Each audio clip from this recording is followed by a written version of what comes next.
So if you've ever been on the infertility journey, you know how just emotionally exhausting and physically demanding it really is? Oh, absolutely. It's grueling. Yeah, I mean, it's a world filled with these cold clinical waiting rooms and confusing statistics. And, what if the key to making a highly advanced, like $30,000 IVF procedure successful isn't a newer medication Right. or even a more sophisticated lab incubator? What if it's actually a combination of ancient Chinese herbs and red lasers? I mean, it sounds like a complete contradiction, right? Because we are so conditioned to view reproductive medicine as this hyperclinical, very sterile environment, and Exactly. hand over your biology to a laboratory, and any talk of like herbs or energy, well, it's usually just dismissed by the medical establishment as pseudoscience. Which is exactly why today's deep dive is so fascinating. Yeah. Because we are looking at a clinic that is actively trying to rewrite that entire infertility narrative. Yeah, there really are. We're diving into the Berkeley Center for Reproductive Wellness, which is located right in the middle of New York City. And for this, we've pulled together a bunch of sources: their clinical website, their treatment protocols, patient testimonials, and even their dedicated YouTube channel. Which is quite a rabbit hole, by the way. It really is. Mhm. But the mission today is to figure out how they are bridging this seemingly impossible gap between, ancient Eastern therapies and modern Western reproductive endocrinology. And I think the most compelling aspect of the source material isn't just that they're offering these alternative therapies. It's the rigorous, highly integrated way they're applying these methods. Right. Because they aren't telling patients to abandon Western science. They aren't saying, skip the IVF. No, not at all. Instead, they are trying to augment those clinical procedures with biological support systems that Western medicine honestly often overlooks. Yeah, and this entire philosophy, it traces back to the clinic's founder, Mike Berkeley. Yeah. But the thing is, he wasn't some, lifelong guru of Eastern medicine. Far from it. Right. According to the texts, he started out as a complete skeptic. Like, he had zero belief in acupuncture whatsoever. Which is funny, but, the shift from a skeptic to a pioneer usually requires a pretty undeniable piece of personal evidence. Yeah. And in his case, the evidence was literally his own family. Exactly. The sources detailed that he and his wife Nancy were trying to start a family and failing repeatedly, so they went in for the standard Western testing, and the clinical outlook was pretty grim. It was. The lab report showed Mike had poor sperm morphology and poor motility, which, for anyone unfamiliar with the jargon, that basically means his sperm were improperly shaped Yeah. and they just weren't swimming effectively. Right. And on top of that, Nancy had anti-sperm antibodies. Oh, yeah. Can you explain that real quick? Sure. It's a condition where the female immune system mistakenly identifies sperm as a hostile invader. Oh, wow. Yeah, it reacts like it's a virus or a bacteria, and it actively attacks it. So it's an incredibly difficult hurdle for natural conception. That sounds like a nightmare. So Nancy decides to seek out an acupuncturist and an herbalist, and she basically just drags her highly skeptical husband along for the ride. As wives sometimes have to do. Exactly. They start the treatment, and the timeline here is what really jumped out at me. 3 months. 3 months after starting these alternative treatments, Nancy gets pregnant. That's incredible. And they now have a 29-year-old son. And this sparks a radical life change for Mike. He spends 4 years studying acupuncture, then 2 more years studying herbal medicine. Wow. Yeah, eventually becoming the very first acupuncturist in the United States to specialize solely in fertility. I mean, it's a dramatic pivot. It's almost like a hardcore tech skeptic suddenly becoming the CEO of a Silicon Valley startup. Right. But I do have to push back a little here, because personal anecdotes are powerful, sure, but how does one guy's personal success story translate into a decades-long medical practice? That's a fair question. Like, a lucky break for one couple doesn't exactly equal a verifiable, consistently positive medical protocol, It doesn't. And if he had just hung up a shingle based on his wife's pregnancy, it would be highly questionable. Right. But the sources show he didn't do that. He spent the next 27 years studying Western medical science alongside Chinese medicine. He developed these proprietary protocols designed to work in concert with Western doctors. Right. So he is looking at the exact same lab reports, the same follicle-stimulating hormone levels, the same estrogen panels that the IVF doctors are looking at. He just approaches those same numbers with a totally different biological toolkit. Okay, so what is in that toolkit exactly? If he's looking at the same lab results as a traditional doctor, what is he physically doing to change those numbers? Well, the clinic outlines a few core treatments for both male and female infertility. Right, the foundation seems to be acupuncture and customized herbal blends. Right. But I guess my question is, how is a needle in the leg or the arm actually helping an ovary? It's a great question. It essentially comes down to manipulating the nervous system to force a physiological response. When an acupuncture needle is inserted at specific points, it stimulates the nervous system to release vasodilators. Vasodilator. Right. These are chemicals that cause blood vessels to widen and relax. So by strategically placing these needles, you can direct increased blood flow specifically to the reproductive organs. Oh, okay. So it's like widening the highways, essentially, sending more traffic to the uterus and ovaries. Exactly. Better blood flow means a higher volume of oxygen and essential nutrients are being delivered straight to those tissues. Makes sense. And it also helps clear away cellular waste. A highly oxygenated, nutrient-rich ovarian environment is much more capable of responding properly to the hormones the body or, the IDF doctor is providing. Okay, so that covers the needles. What about the herbs? Because the source material mentions they custom blend formulas specifically to reduce oxidative stress. Yes. So oxidative stress is essentially cellular rust. Cellular rust. Yeah, as we age or endure environmental stress, our bodies produce these unstable molecules called free radicals that damage our cells. And in the context of fertility, this damage specifically targets the mitochondria. Okay, the mitochondria, remember that from high school biology, the powerhouse of the cell. Exactly. They are the battery packs. And creating a mature egg and guiding it through division requires a massive, massive amount of cellular energy. I can imagine. So if those batteries are damaged by oxidative stress, the egg quality just plummets. The herbal blends are heavily concentrated with specific antioxidants designed to neutralize those free radicals and protect the mitochondrial battery. Okay, which perfectly sets up the next treatment they used, and this one really threw me. Low-level light therapy, or LLLT. Ah, yes. The lasers. We are talking about shining red and near-infrared lasers on the body. They use this specifically for what they call follicular energy enhancement. Right. But I am struggling with the physics here. Yeah. How does shining a light on your skin do anything for an egg cell buried deep inside your abdomen? It sounds like science fiction, I know, but the mechanism is called photobiomodulation. Photobiomodulation. Yeah. Near-infrared light has a very specific wavelength that can actually penetrate through the skin and soft tissue, reaching several centimeters deep. No way. You're in. Yes. And when those specific photons of light hit the reproductive organs, they are absorbed by an enzyme in the mitochondria. There's the mitochondria again.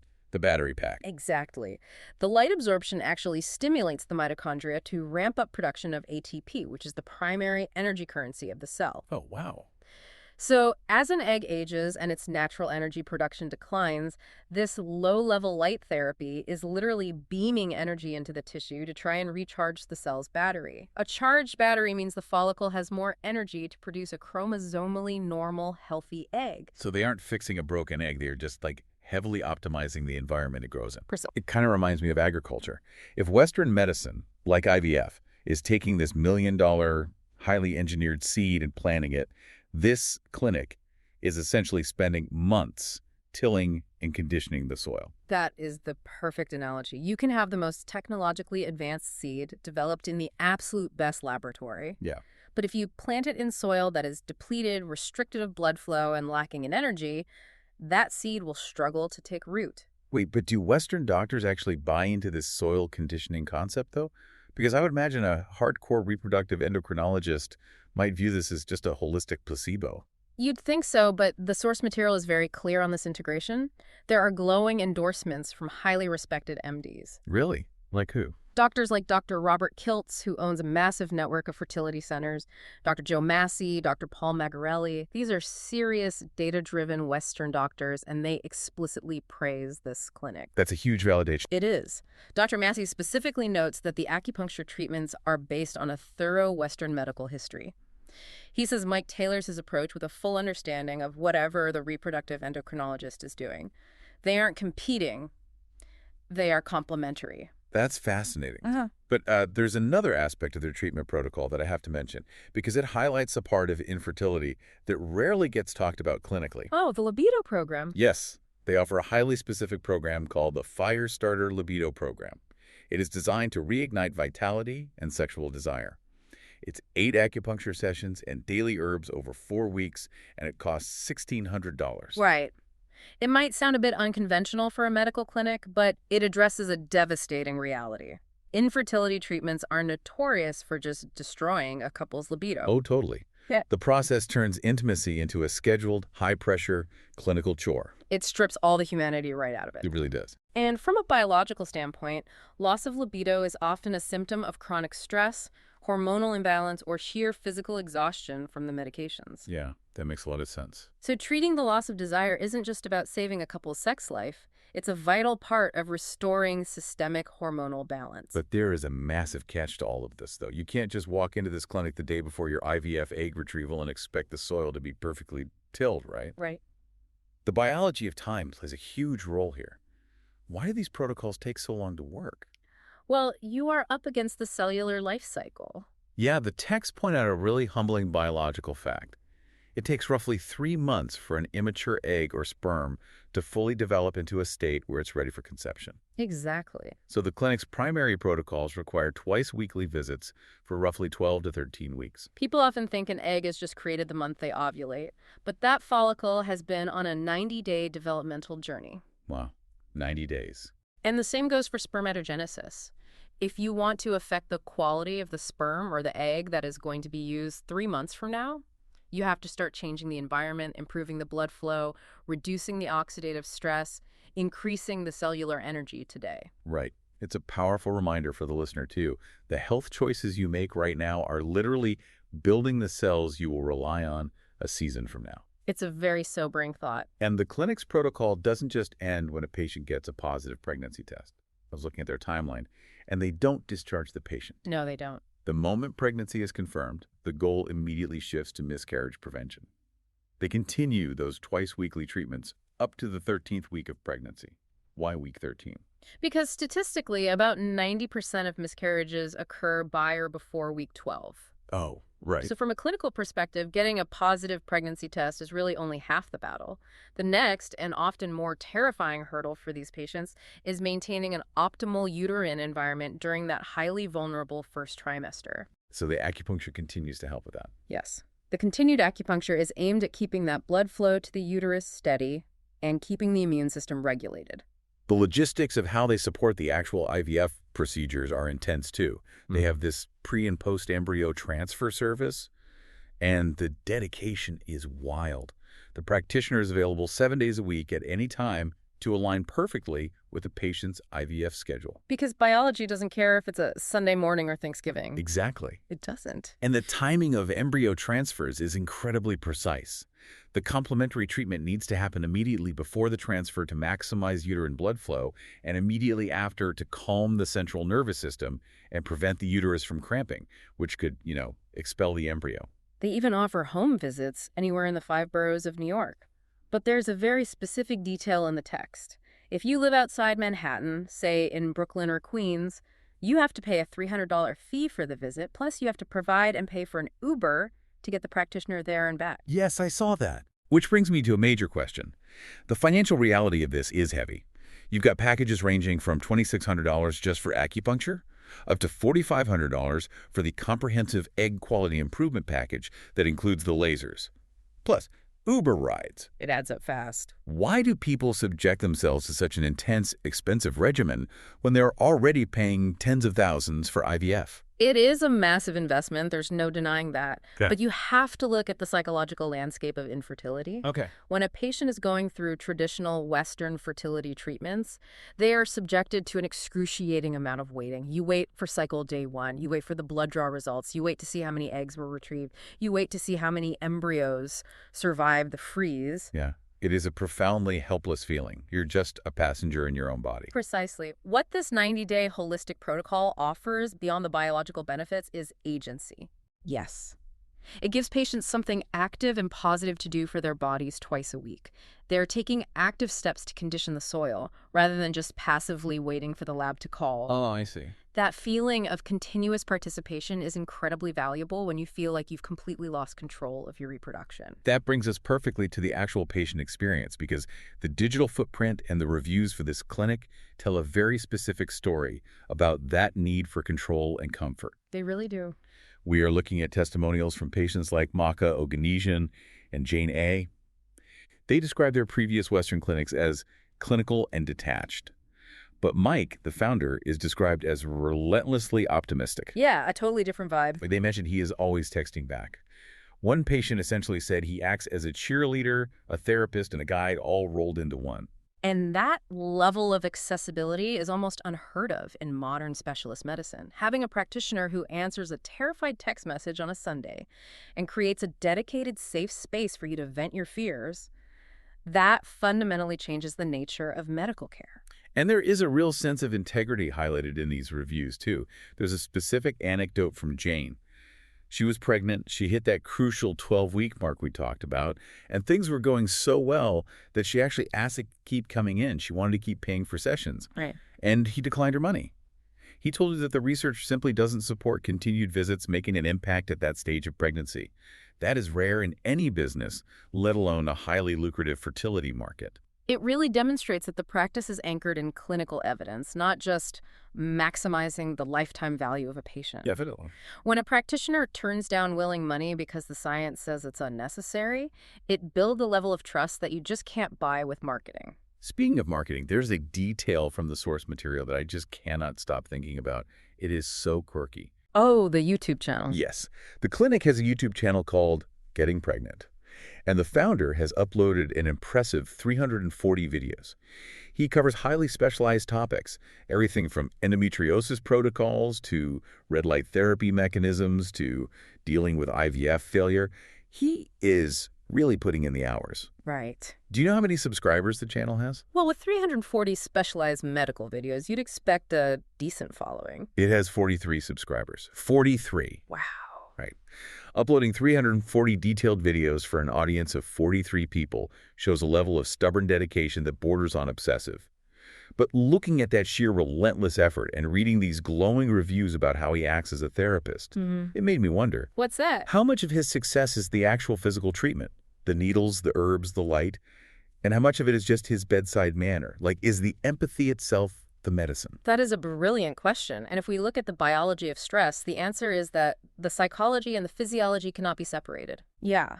In the high-stakes world of infertility, a patient's cortisol and adrenaline levels are constantly elevated. They are living in a chronic state of fight or flight. And how does that actually affect reproduction?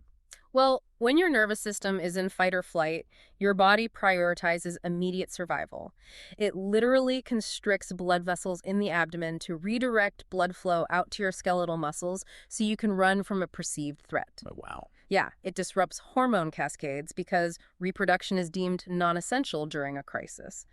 So, having a practitioner who provides a genuinely safe space, who answers your texts and acts as a constant optimistic anchor, that shifts the nervous system back into the parasympathetic state, which is the rest and digest mode. Wait, so feeling safe literally restores blood flow to the uterus? Yes, absolutely. That reduction in maternal stress hormones is an active biological intervention. The empathy might be just as vital to the clinical outcome as the physical acupuncture needles. That is incredible. So, what does this all mean for you, the listener, especially if you or someone you know is navigating this incredibly difficult landscape? Let's run through the key takeaways. First, you are up against the biology of time. Yes, the 90-day window. Right. It takes a 3-month lead time for cellular development, meaning any holistic intervention requires a 90-day runway of conditioning the soil before the IVF seed is planted. Second, we're seeing a legitimate, scientifically endorsed blending of the ancient and the modern. Very true. Using centuries-old herbal antioxidants and acupuncture to manipulate blood flow, right alongside near-infrared light therapy to recharge cellular batteries. And finally, there is the undeniable importance of practitioner empathy. Navigating this world requires more than just a stack of lab results. And that leaves us with a final, lingering concept to ponder. We read patient testimonials that explicitly stated traditional medicine made them feel uninformed, ignored, and entirely shut out of their own bodies. Yeah, that was heartbreaking. It is. Meanwhile, this integrated approach made them feel empowered and seen. It raises a profound question about the future of medicine as a whole. What's that? As our medical technology gets more and more advanced, is the ultimate cure for our modern health struggles not just finding a newer laser or a better lab protocol, but actively rediscovering the lost art of the dedicated, deeply invested healer?